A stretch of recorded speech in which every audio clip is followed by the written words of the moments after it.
Salam sehat, tetap semangat. Kembali lagi kita belajar. Kali ini kita akan belajar IPA kelas 7 bab 4 ya. Kita akan mempelajari tentang suhu dan perubahannya. Jadi kita akan mempelajari tentang suhu dan perubahannya. Nah, di awal kita akan melihat di sini ada gambar ya.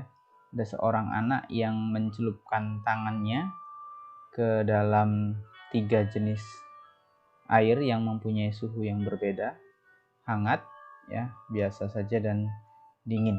Nah, intinya dari gambar ini menggambarkan bahwa ketika tangan kita dicelupkan ke dalam air yang mempunyai suhu yang berbeda, tangan kita dapat merasakan panas, dinginnya air. Nah, kita lihat pengertian. Jadi suhu, tingkat derajat panas, ya, tingkat derajat panas suatu benda. Benda yang panas mempunyai derajat panas lebih tinggi daripada benda yang dingin. Ya, hasil kegiatan penyelidikan awal tadi menunjukkan bahwa indera perasa memang dapat merasakan tingkat panas. Akan tetapi, indera perasa bukan pengukur tingkat panas yang andal atau yang baik, ya. Benda yang tingkat panasnya sama dirasakan berbeda oleh tangan kanan dan tangan kiri.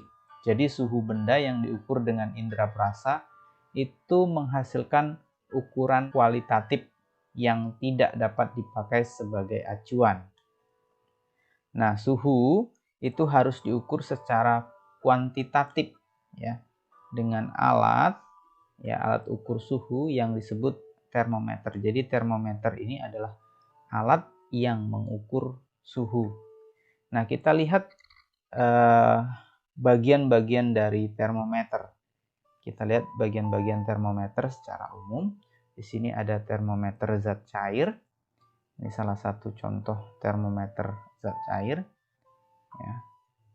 Yang pertama kita lihat di sini ada pipa kapiler. Ya, pipa kapiler ini terdapat di bagian tengah termometer. Ada skala suhu yang menunjukkan angka-angka atau menunjukkan besarnya suhu. Reservoir, ya, ada reservoir atau tempat menampung zat yang digunakan sebagai indikator, ya. Di sini ada tanda saat suhu meningkat, permukaan zat cair akan naik, ya, akan memuai atau sebaliknya. Jadi ini menunjukkan nanti ketika suhu naik, dia akan naik, ya. Ketika suhu turun akan turun. Jadi akan mengalami pemuaian. Selanjutnya jenis-jenis termometer. Ya, jenis-jenis termometer. Yang pertama kita akan mempelajari termometer zat cair. Jadi termometer zat cair itu akan kita lihat, kita pelajari. Yang pertama, nah, untuk zat cair yang digunakan umumnya atau biasanya digunakan raksa, jadi raksa atau alkohol jenis tertentu. Jadi bisa menggunakan raksa atau alkohol jenis tertentu. Nah, apa keistimewaan raksa? Ya. Raksa memiliki keistimewaan yang pertama, warnanya mengkilat. Ya. Warnanya mengkilat, cepat bereaksi terhadap perubahan suhu. Jadi dia mudah sekali bereaksi terhadap perubahan suhu. Raksa itu mempunyai rentan yang cukup besar. Ya, suhu dia membeku pada suhu minus 38 derajat Celcius dan mendidih pada suhu yang tinggi 350 derajat Celcius, ya, sehingga dapat mengukur suhu pada rentan suhu yang sangat lebar, ya, yang lebar. Nah, namun kekurangannya itu raksa sangat beracun, ya. Raksa sangat beracun sehingga berbahaya jika termometer pecah. Jadi kalau termometer raksa pecah, raksanya mengenai bagian tubuh kita, nah itu berbahaya bagi tubuh kita. Selanjutnya alkohol. Nah, alkohol ini untuk mengisi termometer biasanya diberi warna, bisa warna biru atau warna merah. Nah, ini biasanya alkohol berwarna biru atau berwarna merah. Nah, rentan suhu yang dapat diukur itu bergantung jenis alkohol yang digunakan. Untuk alkohol ini ya, yang pertama kalau jenis toluen itu bisa mengukur minus 90 derajat Celcius sampai dengan 100 derajat Celcius. Nah, kalau etil alkohol itu dengan rentan minus 110 derajat Celcius hingga 100 derajat Celcius. Nah, ini ya. Nah, alkohol keuntungannya tidak seberbahaya raksa, ya, tidak seberbahaya raksa dan mudah menguap, ya, mudah menguap sehingga alkohol itu lebih aman digunakan sebagai pengisi termometer. Dan harganya untuk alkohol itu lebih murah dibandingkan dengan raksa. Nah, yang pertama kita akan membahas termometer laboratorium. Termometer laboratorium bentuknya panjang, ya, seperti ini panjang. Biasanya skalanya itu minus 10 derajat Celcius sampai 110 derajat Celcius. Jadi batas bawahnya minus 10 derajat Celcius, batas atasnya 110 derajat Celcius. Nah, biasanya menggunakan raksa dan menggunakan alkohol. Ya, ini termometer laboratorium. Yang kedua, termometer suhu badan. Ini contoh termometer suhu badan. Ya. Nah, termometer ini digunakan untuk mengukur suhu badan. Nah, suhu badan manusia biasanya yang diukur.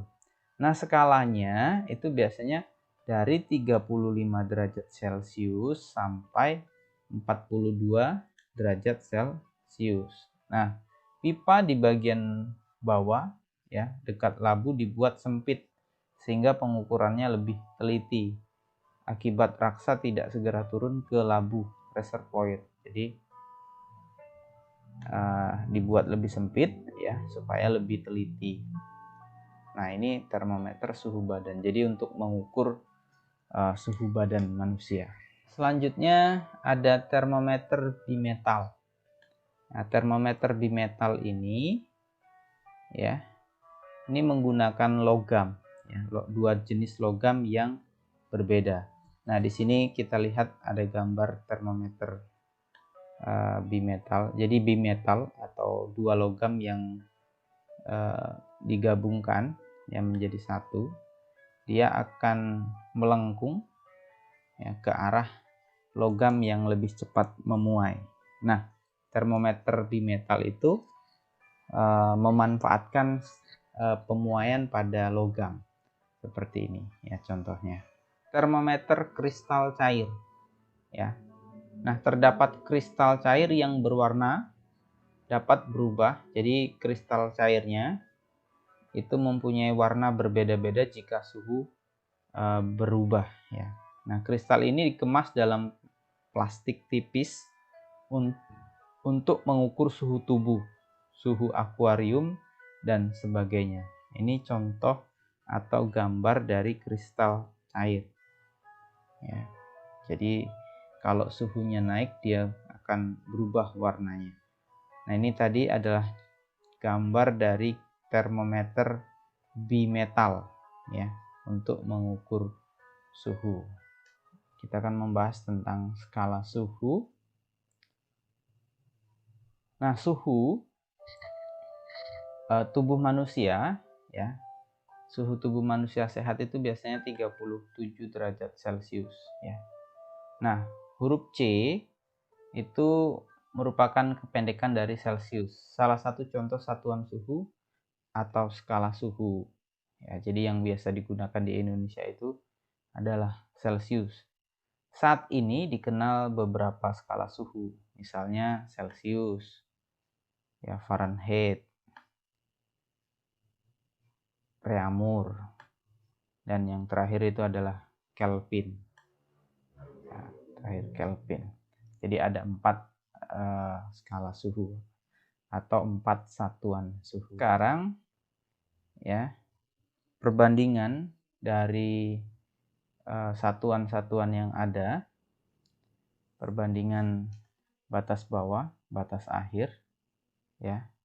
Kalau Celsius itu batas bawahnya 0 derajat Celcius, batas atas 100, Fahrenheit 32 derajat Fahrenheit, 212 Fahrenheit batas atasnya.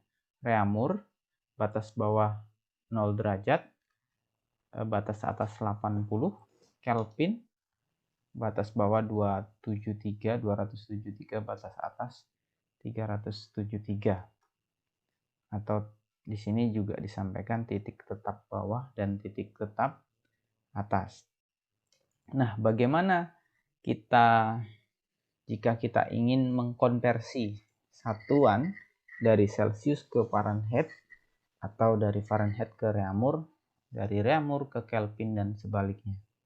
Kita lihat penggunaan matematikanya ya pada skala suhu ya.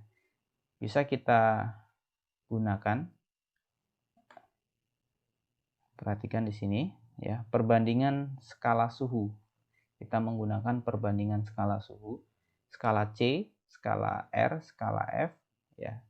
Berbanding skala K. Jadi 100. Tadi kita lihat ya 100, rentannya 80. Ya, 80 itu dari 80 dikurang 0 ya, atau ya 0 dari 0 sampai ke 80, berarti rentannya 80.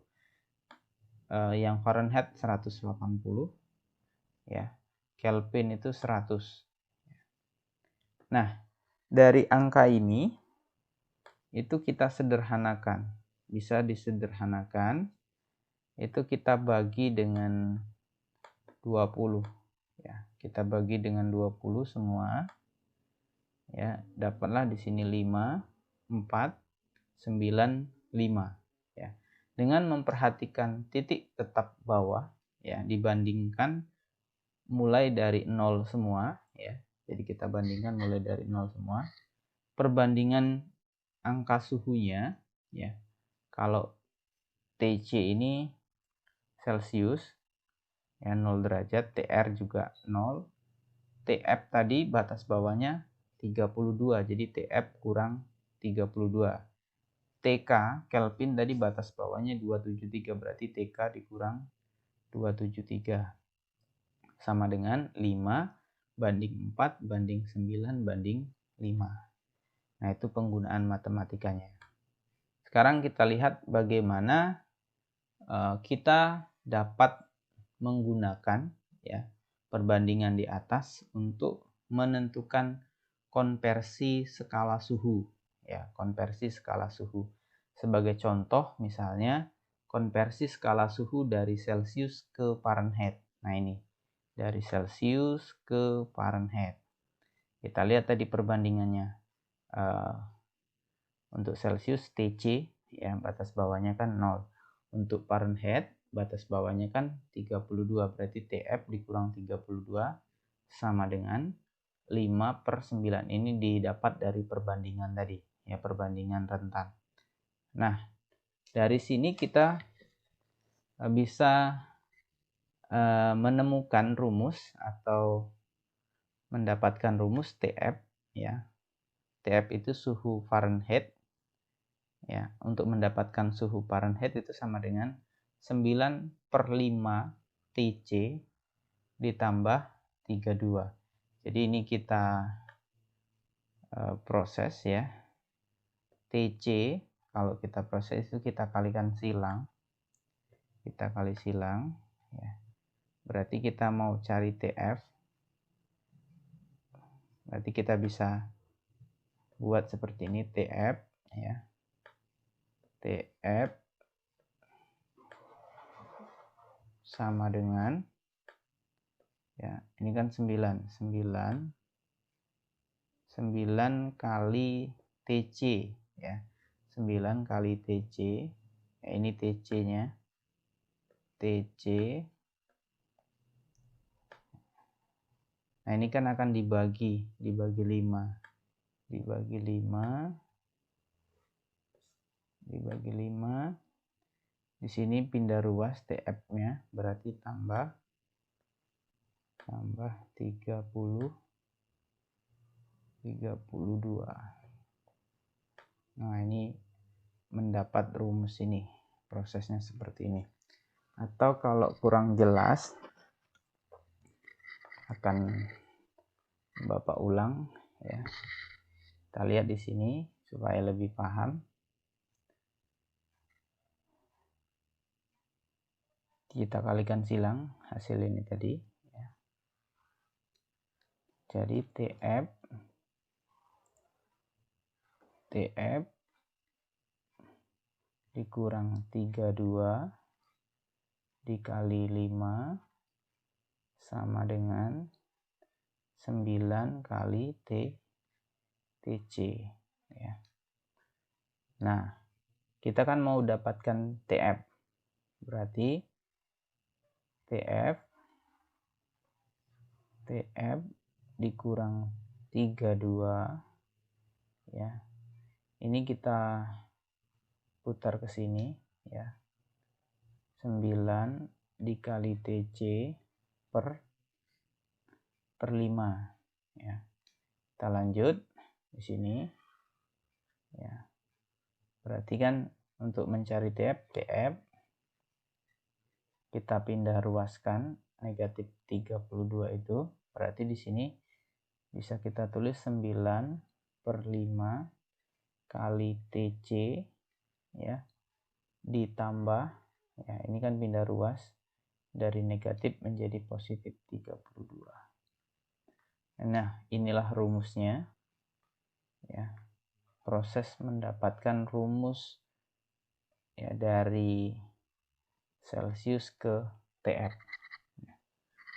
Oke, kita lihat contoh soal. Contoh soalnya kita lihat, tentukan 45 derajat Celcius sama dengan derajat Fahrenheit ya. Jadi dengan menggunakan rumus perbandingan tadi ya, dengan menggunakan rumus perbandingan itu akan diperoleh ya.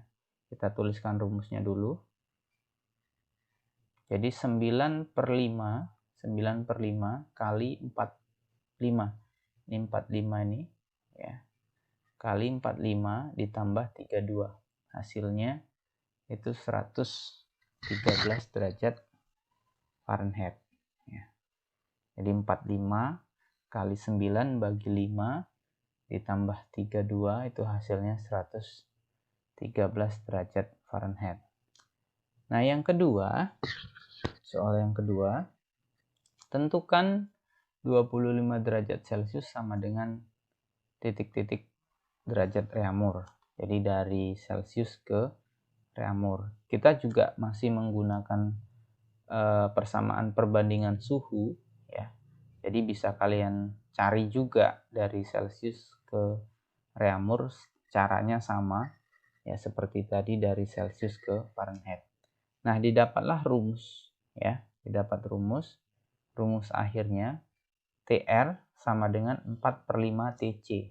Jadi kita tinggal masukkan 4 per 5 TC-nya ini ya, TC-nya ini kan 25 derajat Celcius.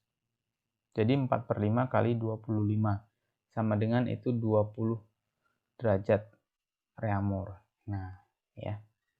Jadi kita bisa mendapatkan ya bahwa 25 derajat Celcius itu sama dengan 20 derajat Reaumur.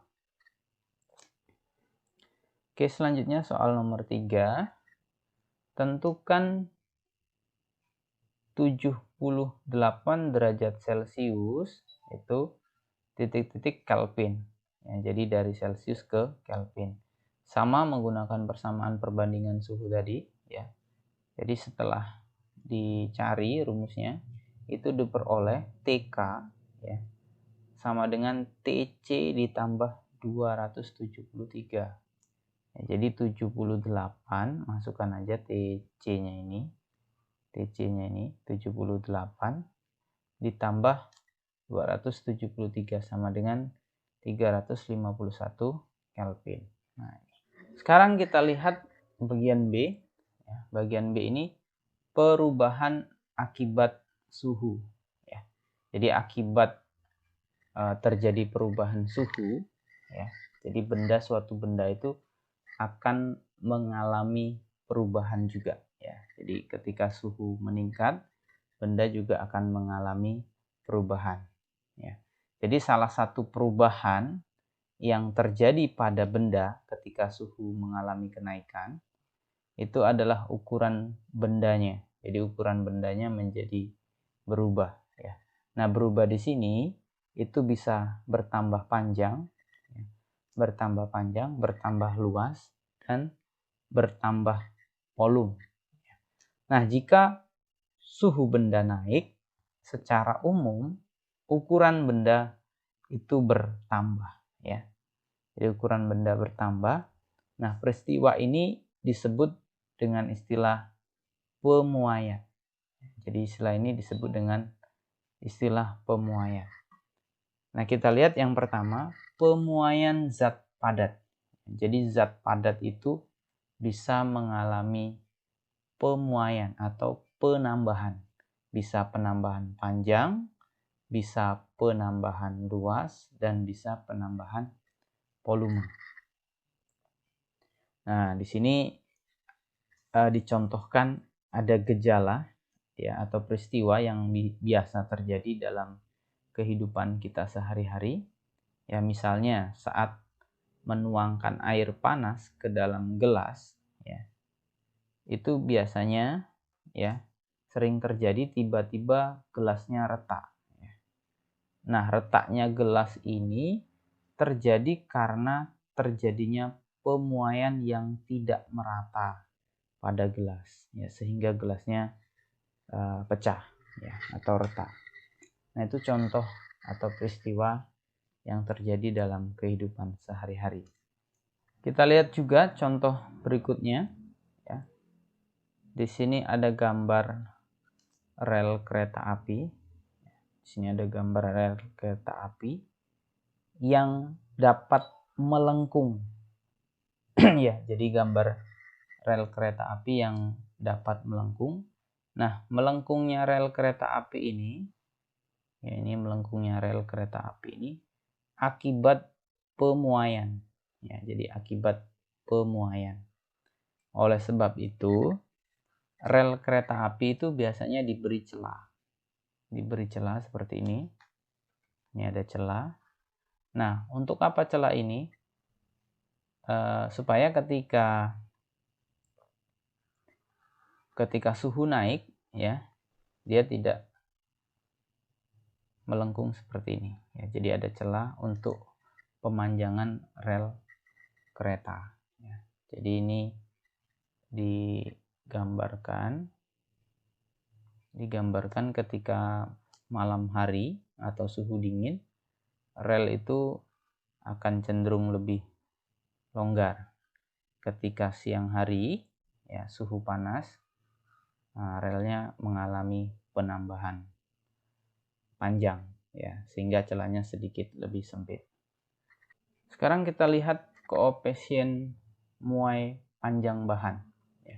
Jadi setiap bahan atau setiap zat padat itu mempunyai koefisien muai panjang bahan yang berbeda. Jadi mempunyai koefisien muai panjang yang berbeda-beda. Misalnya di sini kaca biasa itu koefisien muainya 0,000009 per derajat Celcius. Kaca Pirek itu 0,000003 dan seterusnya. Kita lihat bagaimana penggunaan matematikanya. Penggunaan matematika untuk pemuaian zat ini. Jadi koefisien muai. Nah, koefisien muai ini bisa didapat dari pertambahan panjang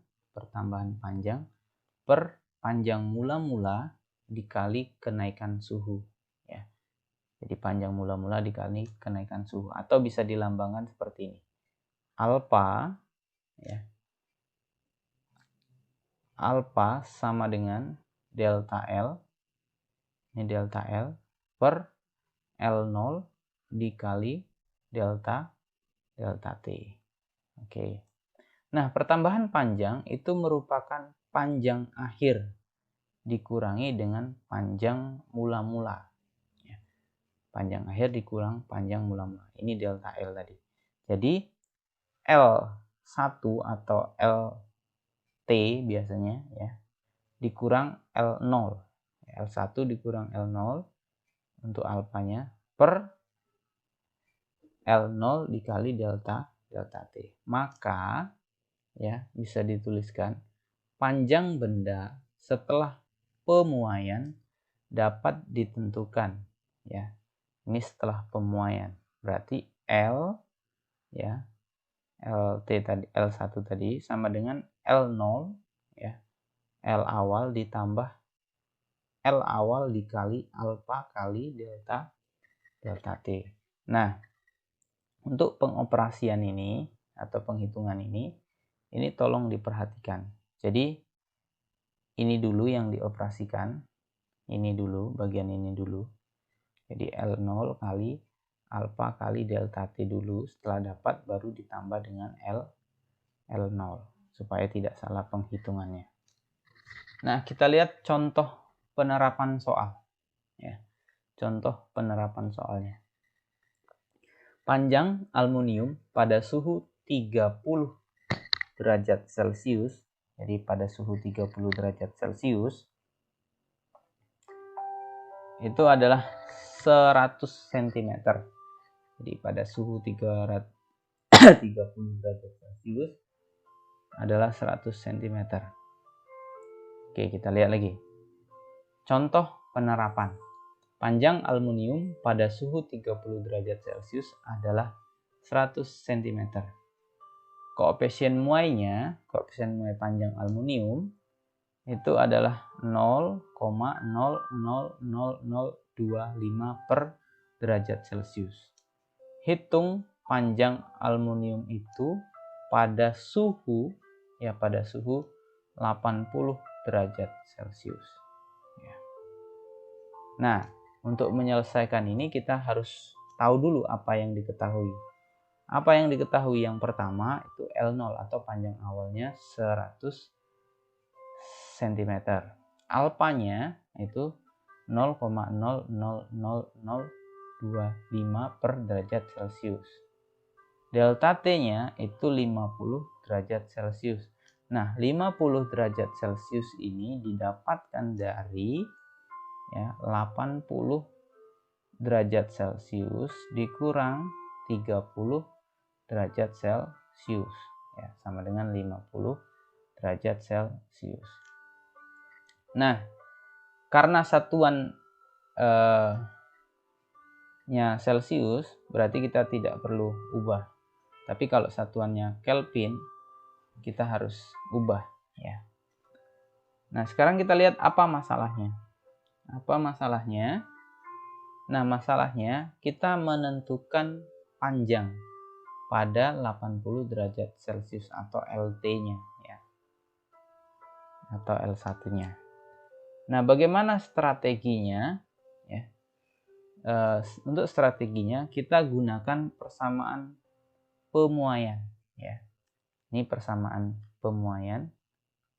LT sama dengan L0 tambah L0 kali alfa kali delta T ya. Kita langsung 100 ditambah 100 dikali 0,00025 kali 50. Ingat, ini harus dioperasikan terlebih dahulu ya, bagian ini harus dioperasikan terlebih dahulu.